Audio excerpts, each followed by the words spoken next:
und Herren, zu unserem Vortrag Modelbased ALM, Arbeitsumgebungen à la carte. Ich möchte mich mal ganz kurz vorstellen. Mein Name ist Donig von der Firma Wood.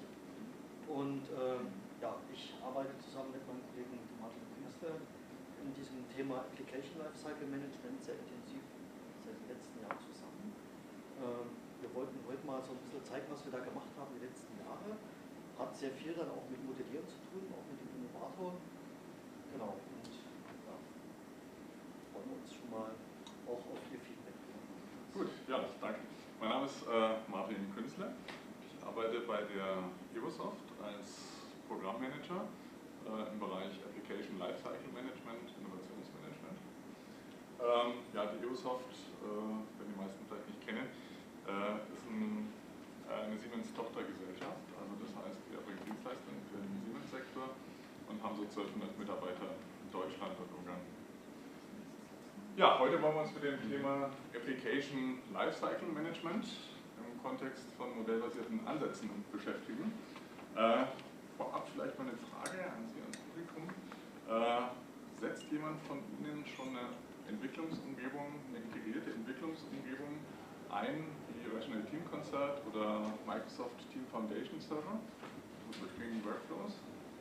Ah ja, doch, also über die Hälfte, 2/3, prima.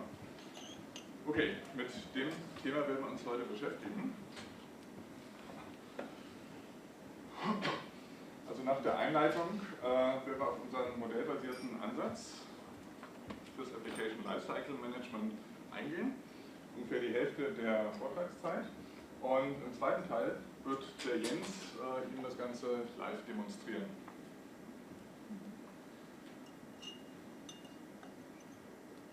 So, integriertes ALM. Das ist also die Welt, in der wir uns bewegen, in der wir unsere Dienstleistungen erbringen. Hier steht die Vision. Ja, was wollen wir mit dieser Tool-Plattform für durchgängige Entwicklungsworkflows erreichen? Das ist ein Original, also darum ist es auf Englisch. Ja, so ein Framework für eine effektive und effiziente Softwareentwicklung. Also das heißt, wir wollen eine produktive ALM-Umgebung haben,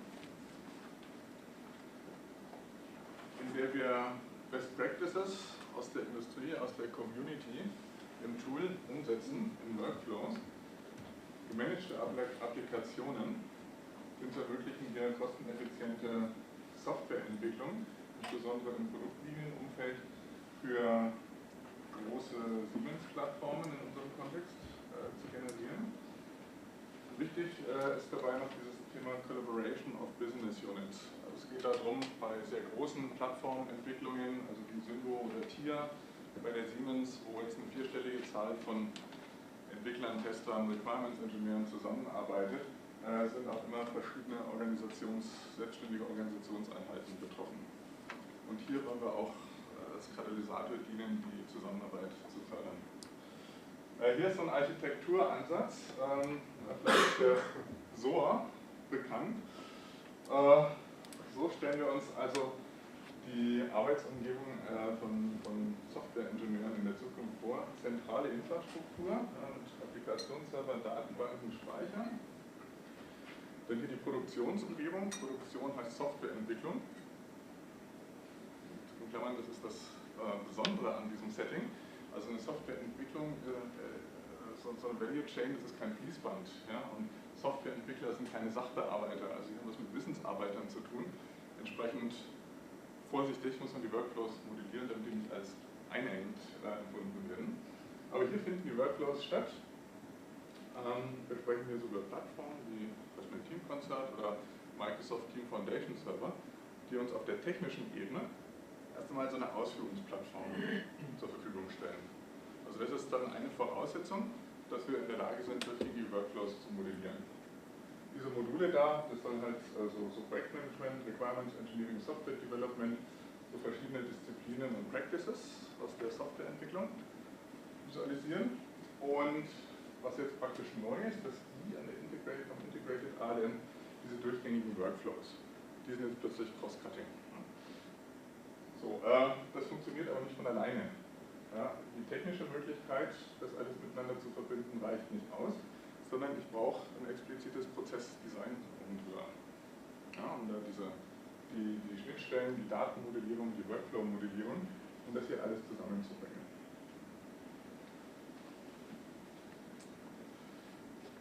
So, das Umfeld, in dem wir arbeiten, das ist Dienstleister für einen globalen Konzern.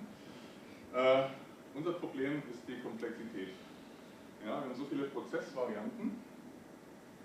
Jeder Kunde, ja, jede Entwicklungs-R&D-Einheit oder IT-Einheit ist was Besonderes, ja, und hat ganz besondere Ansprüche, hat eigene Historien, hat eigene Schnittstellen, mit denen da gearbeitet wird. So, und wir versuchen hier eine Art von Standardisierung reinzubringen. Was ganz klar ist, One Size Fits All wird nicht funktionieren. Also ein bisschen das unternehmensweite Datenmodell, von dem unser Share in seiner Keynote gesprochen hat, das funktioniert nicht. Also genauso funktioniert auch ein unternehmensweiter Prozess im Großunternehmen nicht. Ja, wir sind also gezwungen, hier Prozessvarianten zuzulassen. Das ist die eine Dimension. Und das zweite ist, Prozesse entwickeln sich kontinuierlich weiter. Also auch die zeitliche Dimension. Für jede Variante, das ist sozusagen eine eigene Schiene, ein eigenes Gleis, da müssen wir über die Zeit hinweg Prozessverbesserungen einfließen lassen. Also in zwei Dimensionen haben wir permanente Veränderungen, mit denen wir umgehen müssen.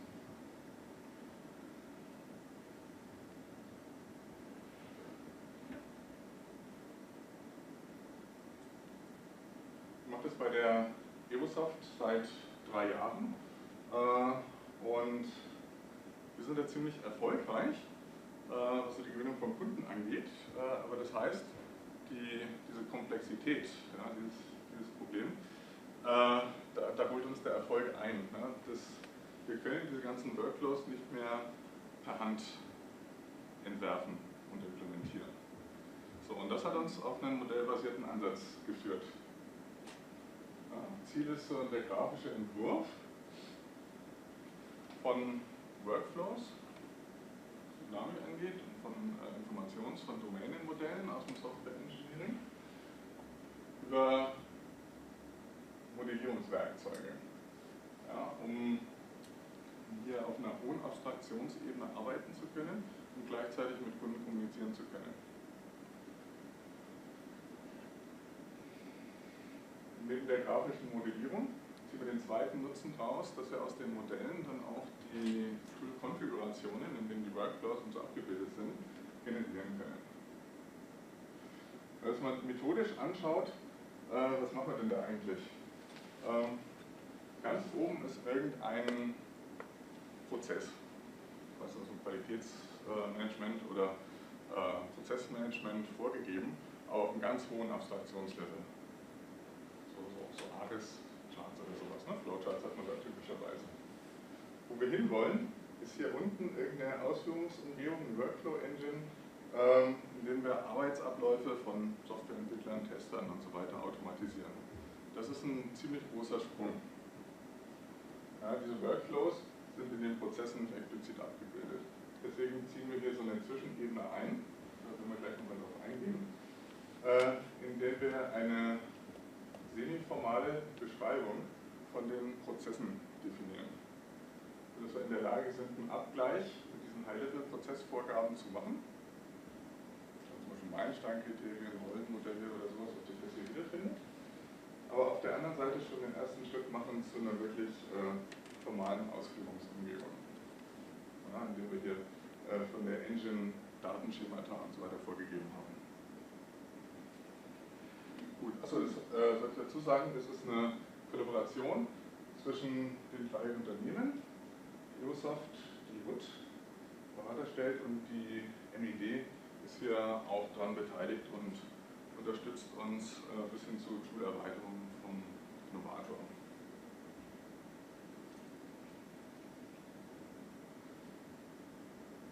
So, ich habe vorhin von Varianten und Versionen gesprochen. Das klingt jetzt ganz stark nach Produktlininenansatz, und wir uns aus der Produktentwicklung auch kennt. Wenn wir so Produkte machen, dann arbeiten sie typischerweise komponentenbasiert, und wenn sie Wiederverwendung nutzen wollen, dann brauchen Sie eine Plattform von Komponenten, die in unterschiedlichen Kontexten einsetzbar sind. Diesen Ansatz haben wir einfach vom Software Engineering aufs Prozess Engineering übertragen und Prozessmodule definiert, sogenannte Practices. Da haben wir uns von der Namensgebung beim Ivar Jacobsen bedient. Ja. Diese Practices sind also abgeschlossene Prozessmodule. Ja, und wenn so ein Kunde das erste Mal vor einer Einführung vom integrierten ALM steht, dann ist das sozusagen die Speisekarte. Ja. Dann kann er sich auswählen und sagen, ja, also ich brauche was fürs Defect Management und fürs Change Management zum Beispiel. In erster Linie. Und so kann dann ein Stufenplan entstehen, wie man verschiedene Module nacheinander einführt.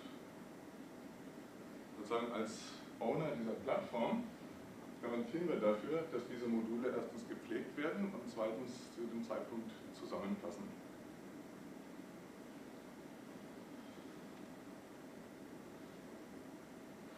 So, wie schaut das jetzt technisch aus, das Customizing, also der Entwurf von eigenen Informationsmodellen und Workflows? Also im Microsoft Team Foundation Server wird das weitestgehend über XML-Dateien konfiguriert. Also das ist nichts, worüber man mit einem Kunden diskutieren kann, ja, ob das der Workflow seiner Träume ist hier. Das ist auch schwer zu pflegen.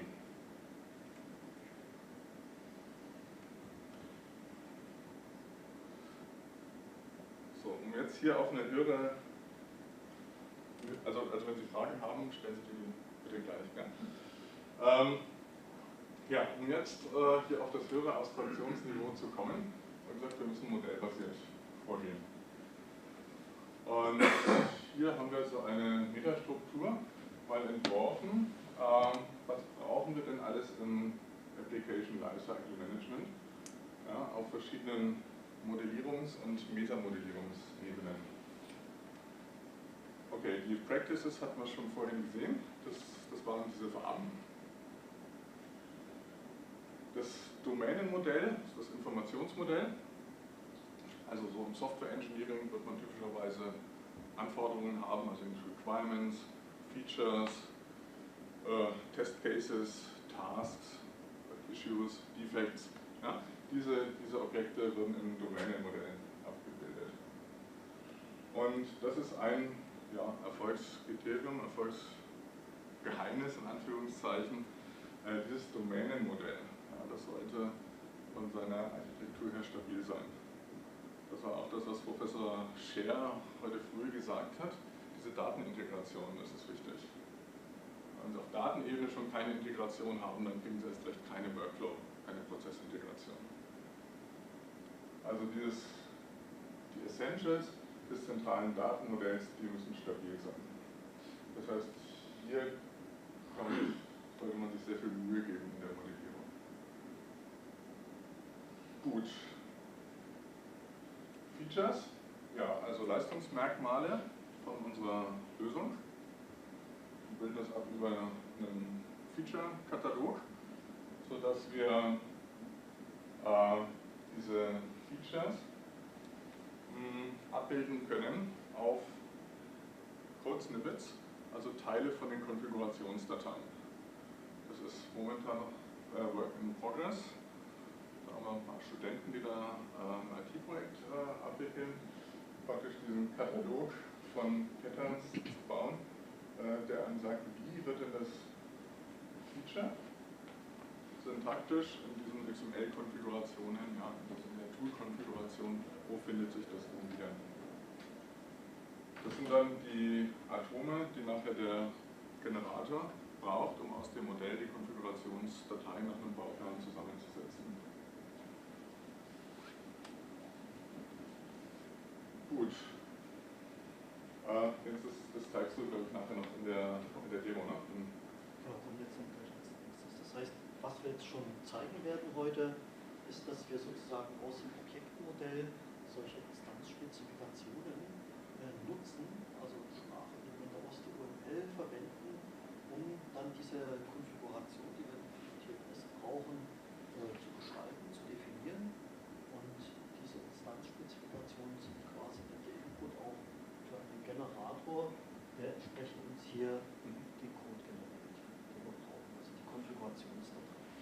beim Entwurf der DSL haben wir uns überlegt, ja, wie wollen wir vorgehen. Es gibt immer die Frage, textbasiert oder grafisch. Und wir haben uns dann dafür entschieden, nah an der UML zu bleiben.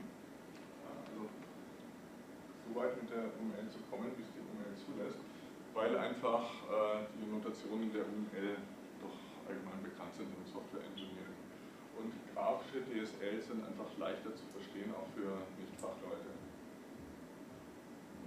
Wir haben die UML dann an einigen Stellen ein bisschen erweitern müssen, sozusagen für unsere DSL. Ein Beispiel, wenn es um die Modellierung von Bildschirmmasken geht, ja, von grafischen Layouts. Das ist natürlich nicht die Domäne der UML. Da haben wir dann andere Diagrammtypen genommen, die uns aber auch ermöglichen, so ein GUI im Modell abzubilden und dann eben diese Forms auch aus dem Modell zu generieren. Gut. Ja, jetzt dann übergebe ich mal. Genau. Dann gucken wir uns das jetzt mal wirklich an.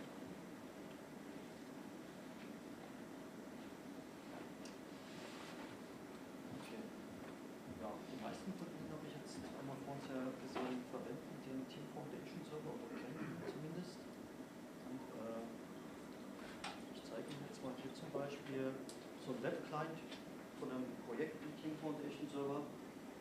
Und genau, ich habe so 2 Szenarien, die ich Ihnen einfach mal zeigen will, wie wir jetzt uns dann auch dieses ganze Framework vorstellen, wie wir das einsetzen. Und hier in dem Beispiel, wir haben uns schon von diesen Work-Items oder von diesem Domänenmodell gesprochen, von den Elementen in so einem Domänenmodell, wie zum Beispiel so ein Requirement. Das kann ich jetzt mal öffnen. Genau. Darüber hinaus haben wir dann auch noch hier so einen Task, Defekt. Es gibt dann, wie gesagt, für so ein Entwicklungsprojekt verschiedene Artefakte, die wir da nutzen können. Ja, das wäre zum Beispiel die Oberfläche von so einem Requirement. Das heißt, es gibt bei dieser Laufzeitumgebung natürlich die grafische Repräsentation der GUI. Wir haben die ganzen Felder, die wir verwenden, und es gibt entsprechend hier noch Workflows, die tatsächlich auch vernetzbar sind, mit Regeln konfigurierbar sind. Genau, so kann man sich das vorstellen. So, und ich zeige Ihnen jetzt mal ein Beispiel. Es gibt so ein Feature hier im TFS, wenn man über so ein Label, heißt das, hier geht, Assign to, dann sieht man hier so einen Hilfetext. Und genau, also dieser Hilfetext würde ich jetzt einfach mal zeigen, wie wir diesen Hilfetext und überhaupt die Definition von diesem Feld, von diesem Design-Tool im Innovator repräsentieren, und werde jetzt auch mal an der Stelle ein paar Sachen ändern. Also Sie sehen jetzt hier, wenn Sie sich das mal so merken, ich habe jetzt hier definiert, ein Entwickler ist eben verantwortlich, hier entsprechend so Requirement zu bearbeiten. Jetzt die Definition. Wir haben dieselbe, also dasselbe haben wir hier auch bei einer Task, also das gleiche Attribut hier, deswegen ist auch dieser Hilfetext der gleiche. Das heißt, es gibt jetzt ein Feld, was wir in vielen von diesen Work-Items verwenden. Wenn wir jetzt nur im XML ändern wollten, müssten wir eben für jedes Work-Item die XML-Datei anpassen. Und Sie können sich vorstellen, wenn Sie da 10, 20 Projekte haben, wird es schon relativ aufwendig, immer wieder in die XML-Dateien zu ändern. Genau, also deswegen kommen wir jetzt mit unserem modellbasierten Ansatz, und jetzt gucken wir uns mal an, wie das im Innovator ausschaut.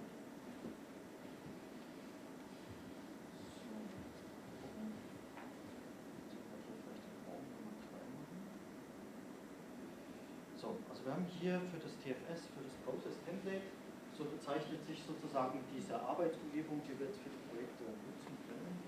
Da gibt es jetzt hier in dem Bereich der Instanzspezifikation, und die Felder zum Beispiel sind nach Namensräumen sortiert, und schon aufgeklappt, unsere Assigned To-Feld, was wir gerade gesehen haben, ist ein Systemfeld, deswegen hier im System entsprechend anzutreffen. Und Sie sehen hier das Paket Assigned To. Jetzt kann man hier auch mal gucken, wo wird das Feld denn überhaupt verwendet.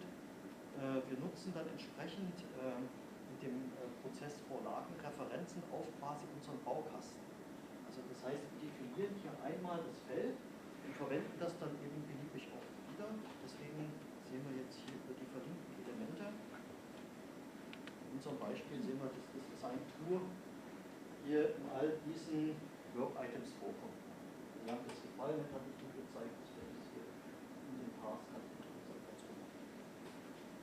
Okay, also kommt Hammer vor. So, jetzt gucken wir uns mal an. Hier haben wir ein Objektdiagramm, heißt es im Innovator, und wir nutzen das Konstrukt der Instanzspezifikation. Sagt Ihnen das was?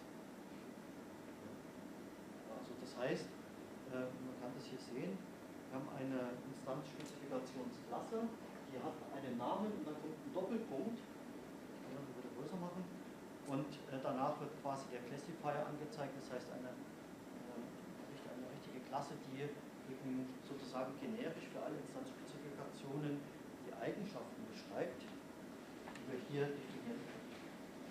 Also es gibt eine Klasse Field und die hat bestimmte Attribute. Und alle Attribute können wir hier in dieser Instanzspezifikation durch sogenannte Slots darstellen. Genau, und das hat mir gesagt, uns interessiert der Hilfetext. Da gibt es eben hier auch wieder so eine Instanzspezifikationsklasse, die sich definiert hier durch so eine Klasse Helptext. Und da gibt es einen String, den kennen Sie ja auch aus diesem Text. Und jetzt ändere ich jetzt einfach mal diesen String. Machen wir eine rechte Maustaste auf diesen Slot und sagen Set Slot Value, also wir verändern jetzt den Wert. Ja, ich starte jetzt einfach mal, ich schreibe jetzt mal noch so hin, wer die Arbeit hat oder sowas. Weil das ist ja meistens so, ne, wenn man das jemandem zuweist, dann ist ja echt das. So, ich speichere das jetzt hier ab. Und sehen wir, wird es dann hier auch gleich wieder dargestellt. So, und jetzt wäre die Kunst wirklich, das zu automatisieren und aus unserer geänderten Design, aus unserem geänderten Design jetzt diese Prozessvorlage generieren zu können. So, dafür gehen wir jetzt einfach auf das Projekt, was wir im TFS schon gesehen haben. Das ist nämlich schon auf den Innovator generiert worden. Und zwar dieses Siemens-Projekt. Das steckt da drin. Gut, wir sehen das ja vielleicht nochmal. Also in diesem Siemens-Projekt sind entsprechend die ganzen Work-Items hier definiert und wir haben auch ein Domain-Modell definiert für das Projekt. So, und ich muss dann nur hier entsprechend dieses Paket markieren und jetzt kommt der Zauberknopf. Wir haben hier so einen TFS Process Template Generator. So, den werde ich jetzt mal an. Da kann man hier noch den Pfad eingeben, wo sozusagen die Ergebnisse abgespeichert werden. So, ja, jetzt tut er halt was. Genau, wir nutzen das OAW, um diese Struktur zu erzeugen. Das heißt, er geht jetzt in das Modell rein, holt sich die ganzen Felddefinitionen, packt das in jede dieser neuen Work-Items, das heißt, wir haben jetzt 9 solche Work-Item-Typen definiert. Ja, und dann sagt er noch, dass er fertig ist. So, jetzt gehen wir nochmal zurück in unsere TFS-Umgebung. Und bevor wir uns das Ergebnis im Web-Client angucken, müssen wir natürlich jetzt den neu generierten Code in diese Laufzeitumgebung importieren. Das passiert jetzt. Was man dazu sagen muss, was ich jetzt heute nicht mache, um das auch ein bisschen zügiger durchlaufen zu lassen, natürlich müssten wir uns jetzt diese Code-Versionen auch entsprechend unter Source Control Verwaltung ablegen und auch versionieren, um entsprechend hier auch immer zu wissen, was der aktuelle Stand ist, den wir im TLS haben. So, das ist jetzt hier durchgelaufen. Ja, jetzt gucken wir uns den Web-Client an. Ich drücke die F5-Taste, wir aktualisieren das Ganze. Und jetzt machen wir mal so ein Requirement auf. Und gehe jetzt hier wieder auf dieses Assign True. Und wir sehen, da hat sich dann entsprechend was getan. Und das funktioniert natürlich jetzt hier bei allen Work-Items, die wir, also ich kann jetzt hier auch mal so ein Test-Case nehmen zum Beispiel. Und auch da ist das Assign True entsprechend mit dem neuen Text verfügbar. Das heißt, wir haben eine Änderung im Modell und durch die Automatisierung können wir das entsprechend im gesamten Process Template verteilen. So, genau. Also jetzt war das ja noch eine relativ einfache Geschichte. Man könnte auch sagen, die neuen Änderungen kann man auch manuell machen. Und jetzt zeige ich Ihnen mal noch ein zweites Beispiel, ein zweites Szenario, wo das dann schon immer schwieriger wird. Und zwar gibt es die Möglichkeit, im TFS auch Geschäftsregeln zu hinterlegen. Das heißt, wir können zum Beispiel definieren, und das will ich jetzt auch mal zeigen. Ich nehme mal hier eine Query. Ich habe mir schon mal das Kochstudio, ich habe schon mal was vorbereitet. Und mal so ein Requirement an. Das habe ich jetzt mal hier angelegt, das Requirement. Und Sie sehen, ich könnte jetzt hier einen Text ändern. Ich könnte hier auch bei Site2 noch ändern. Ich kann hier in der Description auch noch was reinschreiben.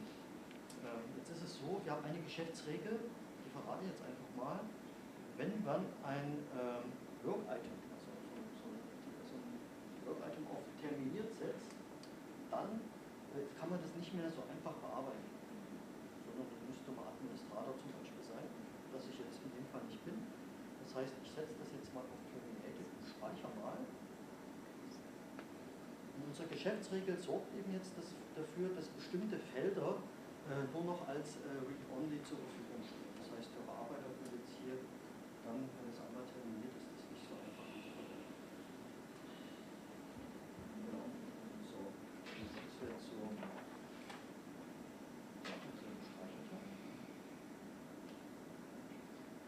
Also die Semantik ist einfach abbrechen. Also irgendein Arbeitspaket soll nicht mehr weiter bearbeitet werden, das soll niemand mehr Arbeit da reinstecken, weil ein Teilprojekt beendet wurde, der Kunde hat sich noch überlegt oder irgendwas. Und da ist es natürlich sinnvoll, das User Interface zu sperren. Das versehen niemand noch Mitarbeiter. Wäre genauso für den Beschreibungstext zum Beispiel, aber auch hier, das ist so ein bisschen grau, das heißt ausgegraut, das heißt, das wird uns jetzt hier nicht mehr zur Bearbeitung zugefügt. Das wäre die Geschäftsregel. Jetzt zeige ich Ihnen mal, wie wir die Geschäftsregel im Innovator darstellen. Das habe ich auch schon mal vorbereitet.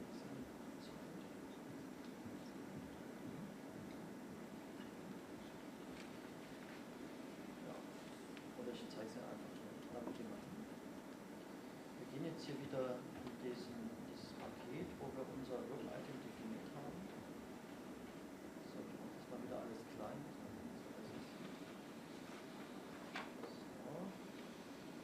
Und man sieht jetzt hier so die drei Bereiche, die wir sozusagen auch in dieser XML-Struktur wiederfinden. Also wir haben die Felddefinition, es wird ein Layout definiert und es gibt eben diese Geschäftsregeln. Und bei den Geschäftsregeln, da kann man sich jetzt hier im Modell natürlich das so ein bisschen auch semantisch sortieren. Was so ganz geschickt ist, zum Beispiel ist das jetzt hier genau die eben vorgeführte Regel, dass wenn der Status auf terminiert gesetzt wird, sind die Felder mal angucken, wie sieht die Regel aus. Das ist ganz einfach. Also auch hier nutzen wir sozusagen Instanzspezifikationen, um diese Regel abzubilden. Und es sieht dann so aus, dass wir sagen, okay, wir überprüfen, ob jetzt der Systemstatus den Wert terminated hat. Und wenn dem so ist, dann gibt es eine Regel, die sagt, jetzt ist das Feld oder jetzt ist etwas noch nicht vorhanden. So, wenn wir mal gucken, wo es jetzt das Feld, die Regel überall verwendet, dann können wir ja auch wieder über diese Verlinkung schauen.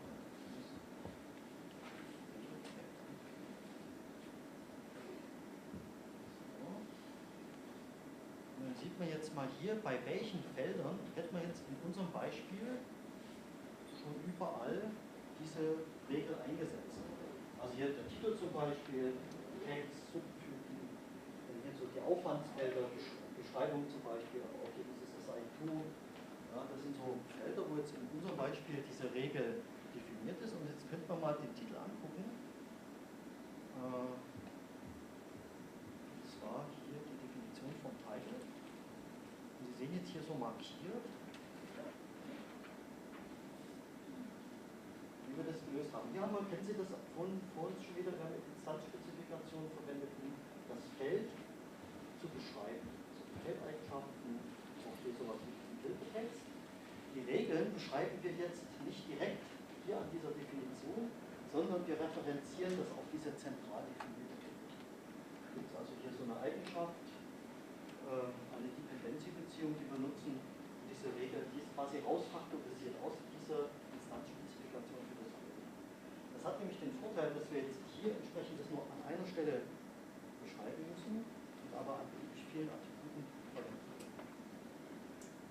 Genau, das heißt, wenn wir jetzt die Regel ändern, und das ist ja so ein bisschen immer unser Ziel, dass wir möglichst wenig Änderungs- oder Wartungsaufwand erzeugen wollen, dann könnten wir jetzt mal als Beispiel sagen, okay, die Leute sollen eigentlich, nachdem das definiert ist, schon nichts mehr ändern dürfen.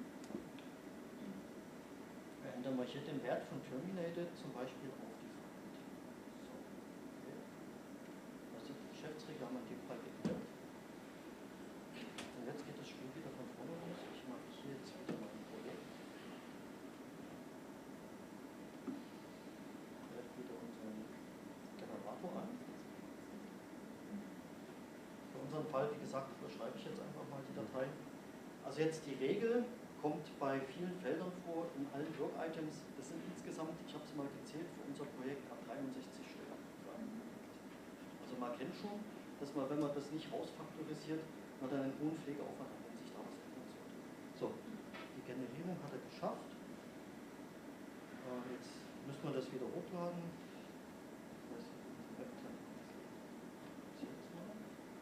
Laden die Work-Items wieder in die Laufzeitumgebung ein.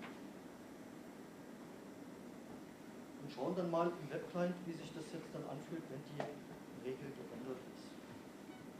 So, wir müssen wieder aktualisieren. So, bei dem Item sieht man, dass es wieder editierbar ist. Die Regel gilt ja nicht mehr für den Zustand terminiert. Wenn wir das zusätzlich haben wollten, müssten wir eine zusätzliche Regel einfügen, wenn wir eine bestehende Regel einfach nur geändert. Und jetzt nochmal die Query rein. Ich nehme mal hier auch eine Anforderung, die habe ich auch schon mal vorbereitet. Die ist jetzt noch, die hat noch den Zustand created, also gerade erstellt. Wir sehen hier, der Text ist noch schwarz, wir könnten hier noch Veränderungen vornehmen. Wir entscheiden uns jetzt hier den Zustand defined zu setzen. Und Sie sehen schon, ist der Text ausgegraut. Natürlich muss man das entsprechend noch speichern, dass die Regel dann auch persistiert wird oder genau. Und ja, dann wäre das entsprechend jetzt hier schreibgeschützt. Ja. Und ja. Das heißt, auch hier haben wir wieder die Möglichkeit, diese Geschäftsregeln zentral zu pflegen, zu verwalten und können die über unsere Automatisierung in diese Laufzeitumgebung sofort entsprechend einspielen.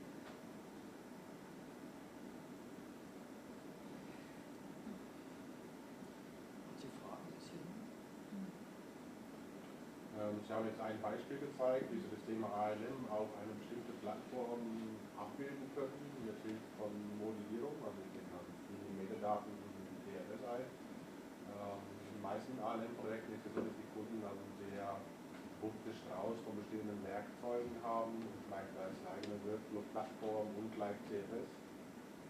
Wie gehen Sie da in Ihren ALM-Ansatz mit um?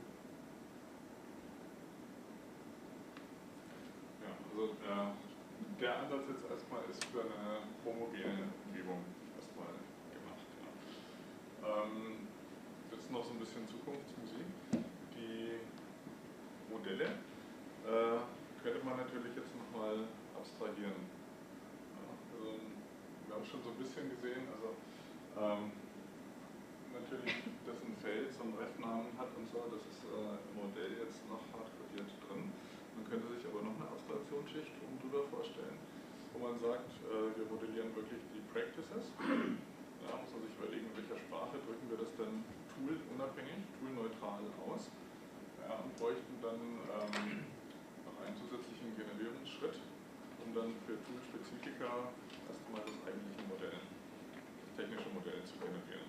Das Domain-Modell ist ja das Domain des Softwareentwicklungswesens, sage ich mal. Was Sie eigentlich machen, ist das quasi Enterprise Application Management für die Softwareentwicklungsindustrie, oder? So, das ja. dieses Spiel. Ja. Genau, also die Idee ist, dass wir sozusagen diese Charakteristiken wiederverwenden können. Vielleicht sogar Teile von dieser Sprache, um diese DSL zu beschreiben, auch wiederverwenden. Aber natürlich, wenn es dann darum geht, diese Instanzspezifikationen zu beschreiben, wenn wir jetzt eine andere Laufzeitumgebung haben, müssen wir natürlich auch deren Sprache Rücksicht nehmen. Da steckt zurzeit eben auch das TFS drin.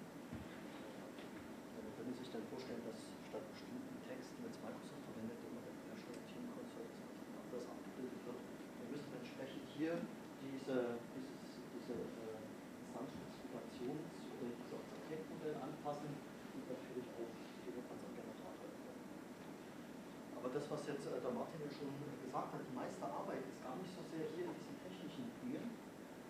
Die muss man natürlich einmal beschreiben, aber tatsächlich da, wo es geht, Projekte, sagen wir mal, mit gut funktionierenden Arbeitsumgebungen zu versorgen, diese Entscheidung, die trifft man genau auf der Ebene. Deswegen war es uns eben auch wichtig, dass wir das eben vom Tool koppeln und entkoppeln und sagen, das muss eine Sprache sein, die wir jetzt nicht an den TFS hier. Also wir haben jetzt die glückliche Situation, dass fast alle unsere Kunden wirklich den TFS einsetzen. Das heißt, von daher sind wir erstmal schmal in die Tiefe gegangen. Ja. Den Durchstich, Machbarkeit und so Performance alles gezeigt. Aber das, was Sie sagen oder als Vision vorschwebt, das Tool unabhängig zu machen, ist methodisch praktisch dasselbe nochmal anzuwenden. So wie wir jetzt Code-Snippets hatten, bräuchten wir denn in Zukunft sozusagen Modell-Snippets auf einer Metaebene. Würde mich schon dafür interessieren, weil ich bin genau in einem kleinen Business unterwegs, aber ja.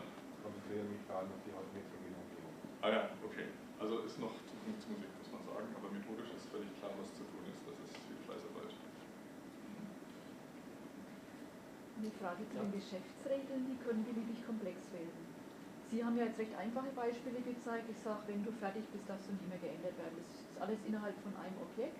Wenn ich jetzt aber hierarchische Abhängigkeiten zwischen den Objekten hätte, im TFS kann ich ja Requirement noch runterbrechen und kann dann Untereinträge machen und sagen, ich möchte jetzt das versionieren zum Beispiel und möchte nur diejenigen Gesichtspunkte mitnehmen, die noch nicht erledigt sind. Ja, das ist ja so, also im TFS, also wir können nur die Möglichkeiten nutzen, die der TFS als Laufzeitumgebung bietet. Und im TFS ist es so, die konfigurierbaren Geschäftsregeln bleiben immer im Kontext eines Objekts, eines Work-Items. Ne? Das ist so. Also Sie können leider nicht über Hierarchien navigieren. Sie brauchen es aber ziemlich häufig. Deswegen haben wir da einen eigenen Service geschrieben, der den TFS erweitert, den Automation Service. Ja, und da können Sie also über einen Event-Mechanismus beliebige Händler hinterlegen und dann auch Geschäftsregeln dann aber ausprogrammiert. Okay. Ja, also diese Geschäftsregeln würden sich jetzt nicht über die Konfiguration von den Prozessvorlagen einstellen lassen, sondern man müsste tatsächlich dann Skripte schreiben, die auf dem Server laufen und entsprechend diese Events empfangen und entsprechend dann die Business-Logik ausführen. Haben wir davon OCL einzusetzen oder der Contract Language? Das würde ja naheliegen, dass man das auf Basis von diesem Domain-Modell vielleicht macht. Ja. Mit welchem Prozessmodell jetzt das TFS-Design haben Sie denn angefangen? Haben Sie da von Microsoft erstmal so ein Standard-Prozessmodell genommen? Haben Sie es dann in den Innovator gebracht oder auf der grünen Wiese, denke ich, haben Sie nicht angefangen, oder? Zumindest hat das Requirement jetzt schon mal recht standardmäßig ausgeschaut am ersten. Also von Microsoft gibt es 3 Standardprozessvorlagen, für Scrum, für Agile und für CPI. Für unser Siemens-Umfeld hat eigentlich keines von 3 gepasst. Wir setzen auf den Agile-Template auf, weil da die größten Übereinstimmungen sind. Aber so ein einfaches Beispiel jetzt in der aktuellen TFS-Version gibt es das neue Objekt-Feature in allen 3 Prozessvorlagen. Und in allen 3 Prozessvorlagen ist sowohl der Workflow, also das GUI, als auch die Felder unterschiedlich implementiert.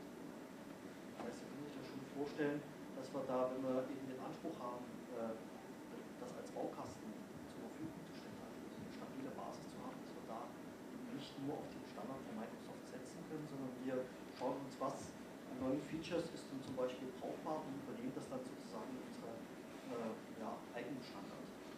Das wäre vielleicht nochmal ein Bild, was wir zum Schluss zeigen können. Ja. Wir haben 2009 auf der grünen Wiese angefangen. Ja, da ging das erste große ALM-Projekt bei Siemens los. Und sind dann sehr schnell eben drauf gekommen, dass die Microsoft-Lösungen uns nicht reichen und haben dann ein eigenes Siemens-Domänenmodell gebaut, was mit so ungefähr 10 bis 15 Work-Item-Typen auskommt. Ja. Also das deckt einmal, also wo geht das über das Microsoft-Modell raus? Erstmal haben wir den Anspruch, agile und traditionelle Vorgehensweisen Vorgehensweisen gleichermaßen zu unterstützen. Ja, also Sie finden Anforderungen und Features, Sie finden aber auch User Stories.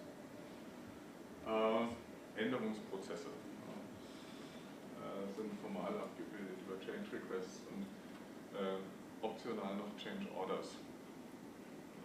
Aber das ist so wie ein Baukasten, je nachdem welchen Prozess Sie dann in Ihrer Organisation leben, können Sie sich Teile davon aussuchen. Wir haben dann schon so eine Vorstellung, wie diese Objekte dann zueinander in Beziehung stehen. Also praktisch so ein Default-Prozess im Hinterkopf. Wir haben so eine Standardkonfiguration, die nennen wir Easy ALM. Also das heißt, wenn jetzt kleinere Teams, 20 bis 50 Mitarbeiter oder sowas, wenn die einfach irgendeinen Prozess nehmen wollen, dann bekommen die den. Größere Teams haben dann die Möglichkeit, ihre Prozesse zu customizen. Aber praktisch auf Basis von diesem Template. Und wir versuchen dann eben Rosinen picken, aus allen Microsoft-Templates das Beste uns rauszuziehen und das zu erweitern. Erweiterungen würden zum Beispiel so in Richtung Geschäftsziele. Ja. Goal ist einfach auch ein Work-Item-Typ. Das ist so ein bisschen schade, dass es bei Microsoft gar nicht da ist, aber klar, die haben natürlich rund ums Entwickeln erstmal angefangen. Und der Anspruch ist ja ALM, da gehört ein bisschen mehr dazu. Das wird wachsen auch bei Microsoft. Also so ein Running Gag bei uns ist immer unser Domänenmodell, das ist der TFS 2020. Also bei den letzten TFS-Versionen immer das eine oder andere, das dazu kam. War ganz spannend. Also, aber wir arbeiten da auch eng mit Microsoft zusammen, darum sind wir da auch von der Terminologie abgestimmt. Ja, und vielleicht ganz zum Schluss der Minute.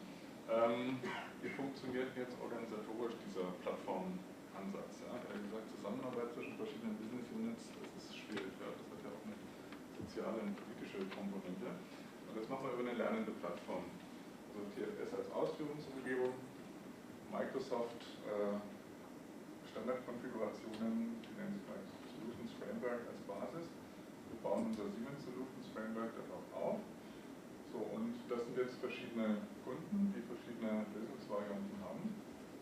Und in dem Kollaborationsmodell ist es so, irgendjemand braucht ein neues Feature, finanziert das auch. Über eine zentrale Architektur wird eine standardisierte Variante gleichzeitig entwickelt. Also hier ist es eine individuelle Variante, so wie der Kunde das braucht. Da kann eine spezielle Terminologie dahinter stecken. Ja, man sagt, hier muss die Iteration Sprint heißen, weil die unbedingt Scrum machen wollen. Und hier heißt die Iteration, weil im traditionellen Vorgehensmodell es da keine Sprints gibt, sondern wenn es von Iteration sprechen würde. Ja, also im Sinne von solchen Abweichungen, hier haben wir die individuelle Lösung, hier haben wir die generische Lösung. Und sobald die im Framework ist, steht die allen Bestandskunden zur Verfügung. Sozusagen eine neue Version von einer oder mehreren Farben. Ja, und das funktioniert dadurch, dass hier praktisch eine gemanagte Plattform da ist, wo dieses Prozessdesign und mit einer grundlegenden und eben auch strikt einzuhaltenden Prozessarchitektur hinterlegt ist. Ja. Das ist so, sind so die Randbedingungen, damit dieses Modell funktioniert. Ja, damit wären wir am Ende. Haben Sie noch weitere Fragen? Ansonsten erstmal nicht. Wir sind auch den ganzen Tag schon auf der Konferenz. Wenn später noch Fragen einfallen, stellen wir Ihnen gerne zur Verfügung. Vielen Dank.